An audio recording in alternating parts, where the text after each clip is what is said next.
अस्सलामुअलैकुम नाजरीन, मैं हूं मोहम्मद अवैस रियाज। नाजरीन, किसी मुल्क की तामीर व तरक्की के लिए उस मुल्क के ज़राया अबलाग को एक रीढ़ की हड्डी तस्वर किया जाता है, और इस मुल्क को अगर किसी इमारत से तशबीह दी जाए तो मीडिया को इस इमारत का चौथा और अहम सतून समझा जाता है। किसी मुल्क की मीडिया जितनी पुख्ता सोच की मालिक होगी, उतने ही ज़्यादा उस मुल्क के पास अपनी खामियों और कोताहियों को दूर करके ना सिर्फ तरक्की और खुशहाली की तरफ सफ़र तेज़ होगा, बल्कि उतना ही वो मुल्क अपने बासियों के लिए मुस्तकबिल को देखकर अच्छे मंसूबे बनाएगा ताकि मकीनों का तर्ज ज़िंदगी बेहतर हो। लेकिन हमारे पड़ोसी मुल्क भारत की बेलगाम और बदतमीज़ मीडिया ने ना तो माजी से कुछ सबक सीखा है और ना ही मुस्तकबिल के लिए कोई तजावीज़ पेश की हैं जो कि भारत के लिए सूदमंद साबित हों। हम सब जानते हैं कि गोदी मीडिया मोदी के पे रोल पे काम करती है और हर वक्त झूठ बोल बोल कर अपनी आवाम को गुमराह करती है, और गोदी मीडिया की इसी रविश ने भारतीय अवाम को इंतहा पसंद और मगरूर जहनीत का बना दिया है। आज हम उस गोदी मीडिया के एक अहम मोहरे सुधीर चौधरी के झूठ का पोस्टमार्टम करके हकाइक और सच आपके सामने रखेंगे, जिसमें सुधीर चौधरी लंबी लंबी छोड़कर अपनी आवाम को पागल बना रहा है, और फैसला आपका होगा कि गोदी मीडिया हर्जा सराई से अपनी आवाम के ज़हनों में कितना जहर भर चुका है। पहले जरा ये क्लिप देखिएगा। की सेना कितने भी दावे कर ले, उसकी ताकत सिर्फ एक भ्रम है। इस भ्रम को तोड़ने वाले कुछ और सच आज हम आपको बताना चाहते हैं, क्योंकि आपको चीन की सेना के बारे में और चीन के बारे में अब तक बहुत सारी गलत जानकारियां दी गई हैं। आप जब से स्कूल में गए, कॉलेज में गए, आपने जितनी किताबें पढ़ी, आपने जितना साहित्य पढ़ा, जितनी फिल्में देखी, वीडियोस देखे, सब में आपको ये बताया गया है कि चीन बहुत ही मजबूत देश है और उसकी सेना को हम हरा नहीं सकते। लेकिन ये गलत है और ये भ्रम है। सबसे पहला भ्रम ये फैलाया गया कि चीन की सेना भारत से बहुत ताकतवर है, जबकि सच ये है कि भारतीय सेना में करीब 14 लाख सैनिक हैं, जबकि वर्ष 2015 के बाद से चीन अपने सैनिकों की संख्या को लगातार कम कर रहा है। रिपोर्ट के मुताबिक चीन में अब 10 लाख से भी कम सैनिक बचे हैं उसकी सेना में। चीन की एक बड़ी कमजोरी ये है कि वर्ष 1979 से लेकर वर्ष 2015 तक चीन में वन चाइल्ड पॉलिसी लागू थी, जिसकी वजह से चीन के ज्यादातर सैनिक अपने माता पिता की इकलौती संतान हैं। ऐसे में मुमकिन है कि युद्ध की स्थिति में चीन के सैनिक देश से पहले अपने परिवार के बारे में सोचेंगे, और ये वो इकलौती संतान हैं जिन्हें उनके माँ बाप ने बड़े नाजों से पाला है। ये सख्ती के आदी नहीं है, ये मुश्किल जीवन के आदी नहीं है। इसलिए ये लोग जब सेना में आते हैं तो बहुत कमजोर साबित होते हैं, और इनके ऊपर पारिवारिक जिम्मेदारियां इतनी बड़ी हैं कि ये लड़ने से पहले अपने परिवारों के बारे में सोचेंगे, अपनी जान बचाने के बारे में सोचेंगे। और हम आगे चलकर आपको ये भी बताएंगे कि इनमें से ज्यादातर लोग ऐसे हैं जो अपनी मर्जी से चीन की सेना में आए भी नहीं हैं, मजबूरी में वहां फंस गए हैं। चीन की सेना की एक और बड़ी कमजोरी है कि उसने 41 वर्ष पहले आखिरी बार युद्ध लड़ा था, यानी ये जो आर्मी है चीन की, ये आउट ऑफ प्रैक्टिस है। वर्ष 1979 में वियतनाम के हाथों उसे हार का सामना करना पड़ा था, यानी जो वॉर इन्होंने लड़ा भी था उसमें भी हार गए थे। उसके बाद से इन्होंने कोई युद्ध ना तो लड़ा है ना जीता है। इस हिसाब से चीन की सेना में अब शायद ही कोई भी जवान या कोई भी अधिकारी ऐसा बचा होगा जिससे युद्ध लड़ने का एक दिन या एक घंटे का भी अनुभव हो, यानी बिल्कुल अनुभवहीन सेना है। जबकि भारत ने करीब 21 वर्ष पहले कारगिल युद्ध में पाकिस्तान को हराया था। भारतीय सेना को दुश्मन के घर में घुसकर सर्जिकल स्ट्राइक और एयर स्ट्राइक करने का अनुभव है, और आपने ये भी देखा होगा कि भारत में बहुत सारे मोर्चे हर समय खुले ही रहते हैं। भारत की सेना 24 घंटे 7 दिन 365 दिन आतंकवादियों से संघर्ष करती है। हमारे बहुत सारे बॉर्डर्स खुले हुए हैं पाकिस्तान के साथ, हमारी लगातार कुछ ना कुछ सीमाओं पर हमारी लड़ाई चलती रहती है।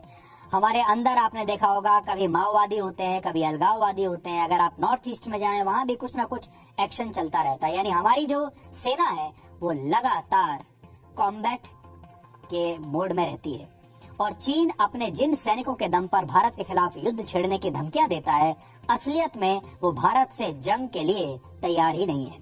खुद चीन की सेना ने यह माना है कि उसके 20% सैनिक युद्ध करने के लिए फिट नहीं है। 20% सैनिकों का वजन भी जरूरत से ज्यादा है, यानी मोटे हो चुके हैं, और चीन के 25% सैनिक शराब के आदी हो चुके हैं। यानी चीन भले ही दुनिया भर में अपनी ताकत का दम भरता हो, लेकिन वो केवल उसका एक मायाजाल है और कुछ नहीं। चीन खुद भी ये जानता है कि और उसे पता है कि युद्ध की स्थिति में उसे सैनिकों की कमी पड़ सकती है, इसलिए वो एक बैकअप प्लान पर भी काम करता है। इसके तहत चीन में सभी नागरिकों के लिए 2 वर्ष के लिए सैन्य सेवाएं देना अनिवार्य है। चीन की सेना में 35% सैनिक ऐसे ही होते हैं जिन्हें अनिवार्य सेवा के तहत वहां पर लाया जाता है, यानी इन्हें मजबूर करके सैनिक बनाया जाता है।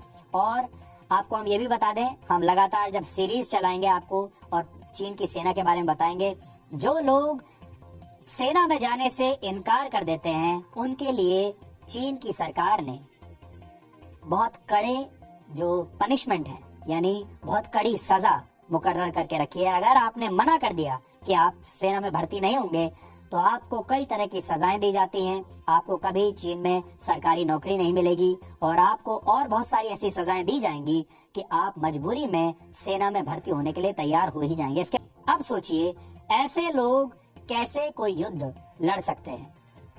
चीन की सेना में ग्रामीण और शहरों से 50-50% जवानों को सैन्य प्रशिक्षण दिया जाता है, यानी आधे ग्रामीण इलाकों के हैं, आधे शहरी इलाकों के हैं। चीन में शामिल नागरिकों को 90 दिन की सैन्य ट्रेनिंग दी जाती है ताकि जरूरत पड़ने पर उन्हें युद्ध के मैदान में लड़ने के लिए भेजा जा सके।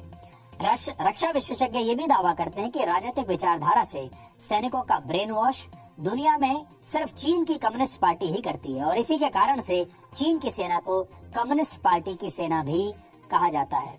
चीन में हम आपको बता दें कि जैसे हमारे देश में हमारे देश का जो बच्चा है वो हमारे देश की सेना के साथ खड़ा होता है। बच्चा राष्ट्रभक्ति के भावना से भरा हुआ होता है और हम अपनी सेना का सम्मान भी करते हैं और उसका समर्थन भी करते हैं। लेकिन चीन में ऐसा कुछ नहीं है।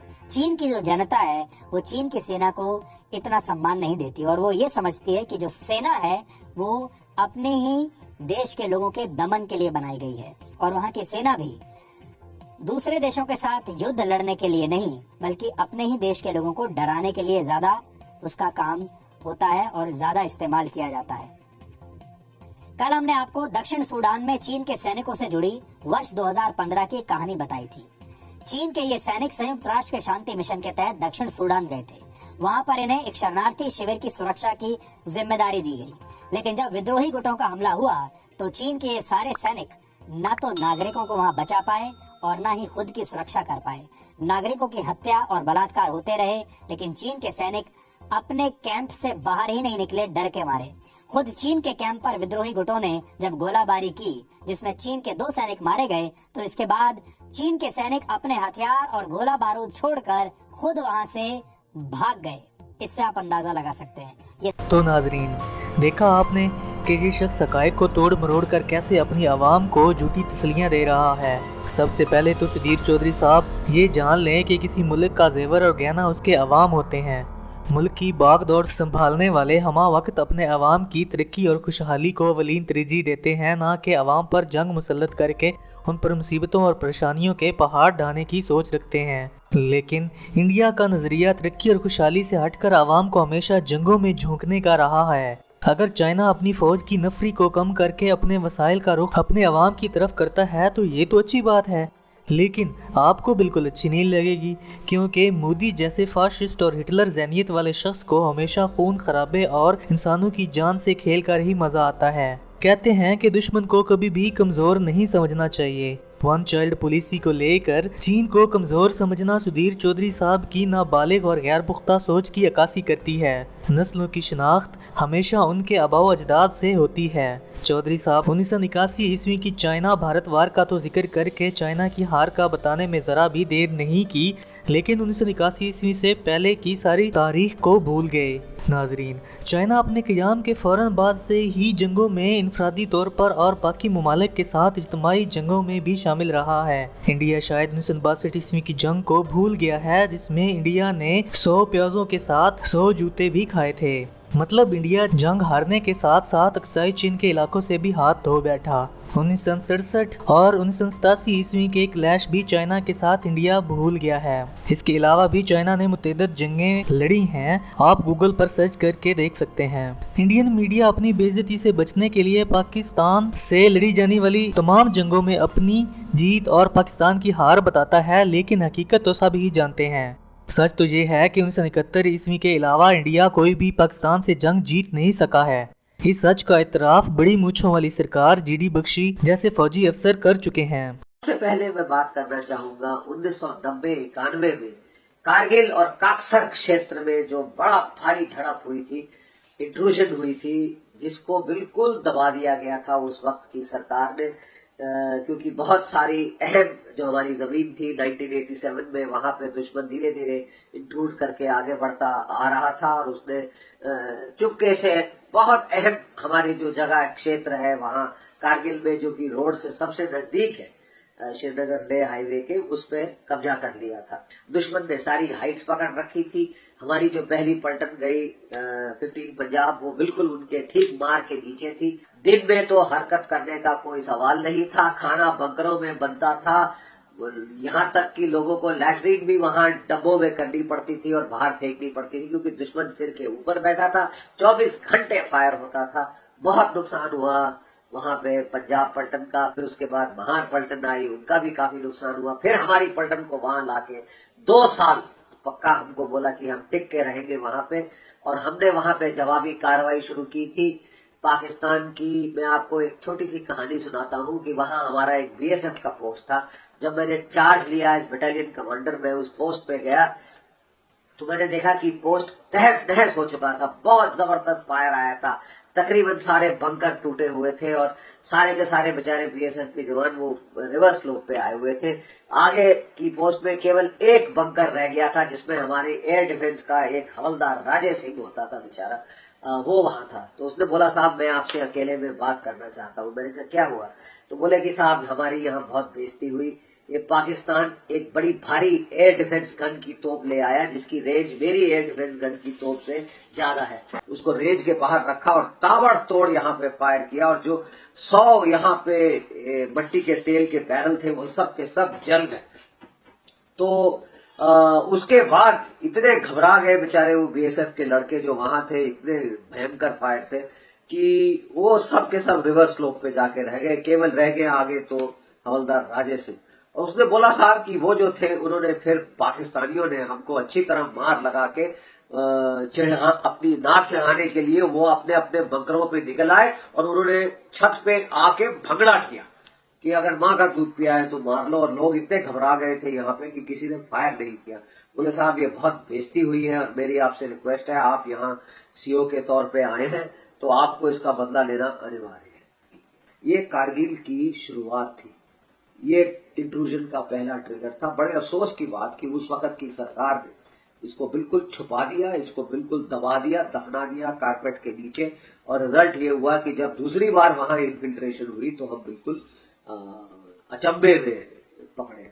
पाकिस्तान के साथ सरहदी झड़पों की खबरें तो हम हर रोज सुनते रहते हैं और वहां से इंडियन फौजियों की चीखें पूरे पाकिस्तान समेत पूरी दुनिया में सुनाई देती हैं। और मऊ नवाज जंगजुओं के साथ भारतीय फौज की कशीदगी की हालिया सूरत-ए-हाल ने तो भारतीय फौज को पूरी तरह नंगा किया है। नाजरीन, कितनी जिल्लत आमेज और रुस्वाकुन बात है कि 2000 भारतीय फौजी रियासत छत्तीसगढ़ में 800 जंगजुओं का क्लियरेंस ऑपरेशन करने जाते हैं और लड़ाई में जंगजुओं की एक औरत मरती है। 32 भारतीय फौजी इसके बदले में हलाक होते हैं, जबकि 20 जख्मी और 20 के लापता होने की तस्दीक भारतीय फौज अपने ही मुँह से करती है।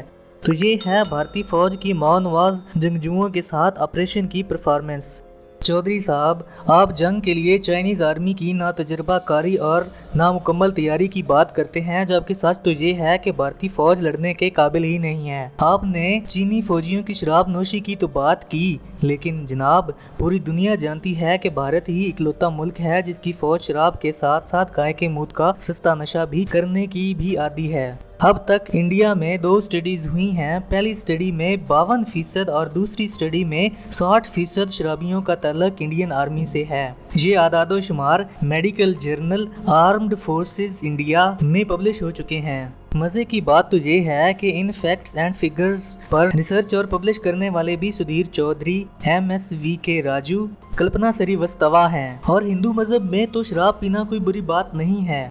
हिंदुओं की मजहबी किताब ऋग्वेदा के चैप्टर यजुर्वेदा में ये लिखा है कि जंगजू शराब पीते रहते हैं और शराब पीना कोई बुरी बात नहीं है। चौधरी साहब ने फरमाया कि चीनी हुकूमत लोगों को ज़बरदस्ती फ़ौज में भर्ती करती है, अपनी मर्जी से कोई भी चीन में भर्ती होना नहीं चाहता। नाजरीन, आप ज़रा कारगिल में मरने वाले फ़ौजी की मां का बयान सुने। मेरा बेटा कारगिल युद्ध में शहीद हो गए कैप्टन उमंग भारद्वाज, लेकिन मैं अपने बेटे और पोते किसी को भी आर्मी में जाना बिल्कुल पसंद नहीं करूंगी और जाने भी देना नहीं चाहती। ठीक है, जो आर्मी की हालात है इतनी खराब हो चुकी, कारगिल युद्ध की जो अभी वो मनाया जा रहा है, उनके पास जूते तक नहीं थे आर्मी में पहाड़ों में चढ़ने के लिए। जवान ऑफिसरों को पहाड़ों पे चढ़ाया गया है। किस लिए मारे गए? जिनकी ट्रेनिंग भी पूरी नहीं हुई। क्यों कारगिल युद्ध में भेजे गए बच्चे? वो माए नहीं थी जिन्होंने पाल पाल के अपने ऑफिसर बनाए थे? क्यों नहीं ट्रेनिंग दे दे के भेजे गए सरकार ने? अपने बच्चे जाते नहीं है और बाकी बच्चों को मरवा देते हैं ले जाकर। कहाँ रहती है सरकार फिर उसके बाद?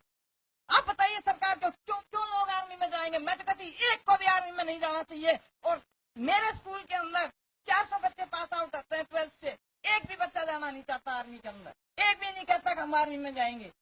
और फिर आपने बात की कि इंडियन जनता सेना का सम्मान और समर्थन करती है, जबकि चीनी अवाम ऐसा हरगिज नहीं करती। ये सरासर झूठ और प्रोपेगेंडा है। नाजरीन, 5 अप्रैल 2021 को ग्लोबल टाइम्स चाइना ने खबर छापी जिसमें गैलवान में 4 चीनी फौजियों की पहली साल बरसी पर मरने वालों के खानदान समेत तमाम चीनी अवाम ने अकीदत का इजहार किया। 4 अप्रैल को सारी चीनी अवाम ने इंडिया के साथ जून 2020 में मरने वाले 4 फौजियों की कब्रों की सफाई की, फूल और मरने वालों के पसंदीदा खानों के नजराने भी दिए। मरने वालों में चैन होंगजुन, शिया सिजवान, चेन जिंगरोंग और वांग जुरान शामिल हैं, जबकि इंडिया के 20 से ज़्यादा फौजी हलाक हुए। चैन होंगजुन की वालदा ने फूल और खाने कब्र पर चढ़ाए और आहिस्ता से खाओ मेरे लाल के कलमात कहे, जिनसे एक माँ का लाड और बच्चे के लिए प्यार झलकता है। चेन जिंगरोंग की बीवी अपने चंद माह के बच्चे के साथ कब्र पर आई, जो कि चेन की मौत के वक़्त अपनी माँ के पेट में था। बच्चे ने अपने बाप को ज़िंदगी में कभी नहीं देखा। चौधरी साहब, आप ज़रा बताइए कि हमें आपकी जनता ने मरने वाले फौजियों की साल बरसी पर कितना सम्मान और समर्थन। तो इंडियन आर्मी की महारतों के क्या ही कहने। कभी मुश्कों के दौरान डमी फाइटर को उड़ाने की बजाय अपने ही असल नेवल फाइटर को मिसाइल मारकर उड़ा देते हैं, तो कभी पाकिस्तान से आने वाले हेलीकॉप्टर के शुबा में अपने ही हेलीकॉप्टर को उड़ा देते हैं। अगर मेरी बात का यकीन नहीं तो सबूत हाजिर है जनाब, आप खुद देख सकते हैं। The Indian Air Force's inquiry into the accidental shooting down of its own Mi-17 chopper on the 27th of February will be over within 20 days. The evidence will be presented immediately afterwards, and those responsible for the death of 6 Indian Air Force personnel on board that chopper as well as a civilian on the ground may be charged with culpable homicide not amounting to murder as specified by military law. तो बड़ा हादसा भारतीय नौसेना के लिए। ये विशाखापट्टनम में navy का युद्धपोत TRV A72 डूब गया है। 30 नॉटिकल माइल्स की हम बात कर रहे हैं। ईस्टर्न नेवल फ्लीट की एक्सरसाइज, रूटीन एक्सरसाइज ये कर रहा था। परिवर्तन हो चुका है। नेवी को नए नए तरीकों से लैस करने के लिए, नई टेक्नोलॉजी से लैस करने की तैयारियां लगातार की जा रही हैं, लेकिन बावजूद इसके भारतीय नौसेना के अच्छे दिन कब आएंगे अभी तक किसी की समझ में नहीं आ पा। पाकिस्तानी आर्मी जो है वो बहुत ही प्रोफेशनल सर्विस है। I see peace in it. I have spent time with the Pakistani army. I am very impressed. Indian media बात हमेशा बड़ा चढ़ा के कहती है। जो छोटी सी चीज़ होती है उसका बहुत ही उसको इतना आग लगा के, इतनी मिर्च लगा के बोलते हैं वो, उसमें लोग बहकावे में आ जाते हैं।